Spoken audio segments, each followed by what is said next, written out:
Nebulus was a popular game released by perennial Commodore 64 publishers Hewson. Another fantastic game in fact.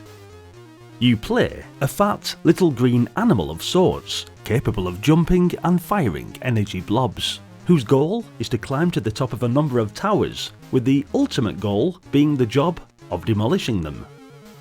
Published in the North American region as Tower Toppler, there is also an Italian translation called Sublime, published for the C64 by Edigamma SRL in 1987.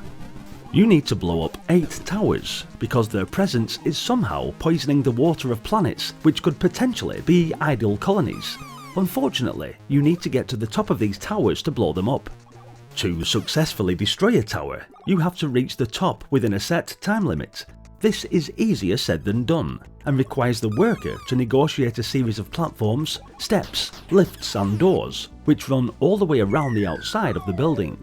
The action is displayed in 3D, with the tower rotating as you walk around its exterior. Walking up steps or using the lifts to reach a higher level makes the screen scroll vertically. The rotary scrolling was a dazzlingly original style, but graphical ingenuity isn't enough by itself of course, but you'll find that the gameplay too is solid stuff, though based on conventional timing and jumping problems. Nebulus has a subtle twist to it that made for a really addictive game.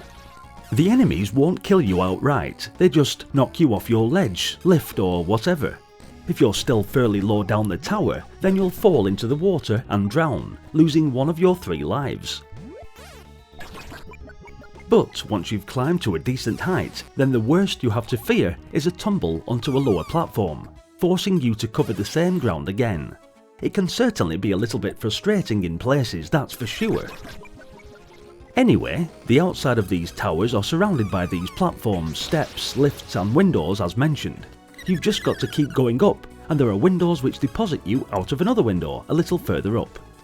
Once you reach the top, the tower will crumble into the sea, and you'll go on to a submarine section where you can zap fish for bonus points.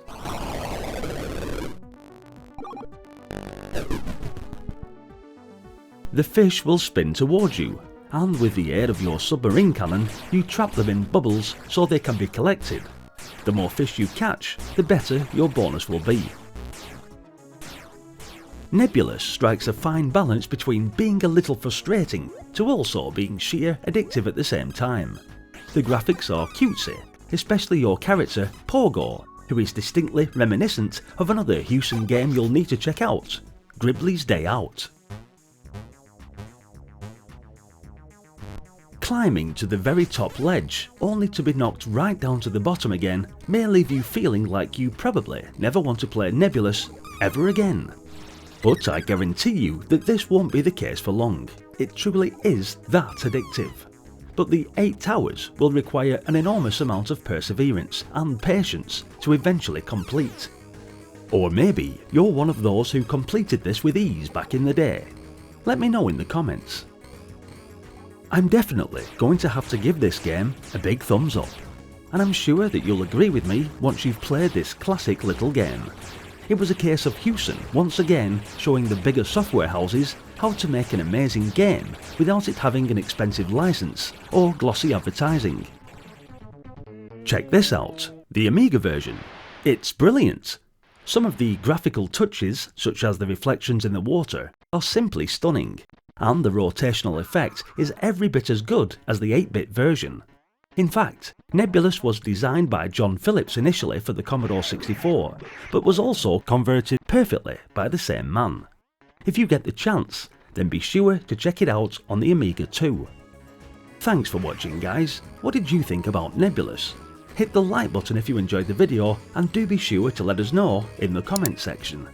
Also, if you're enjoying the nostalgic memories, then be sure to subscribe to the channel. That way you can follow me on this epic journey and not miss out on any future videos. There's plenty more memories waiting to be unlocked on the channel playlists, and more coming regularly. Hopefully, I'll see you all in the next video. Until then, bye for now.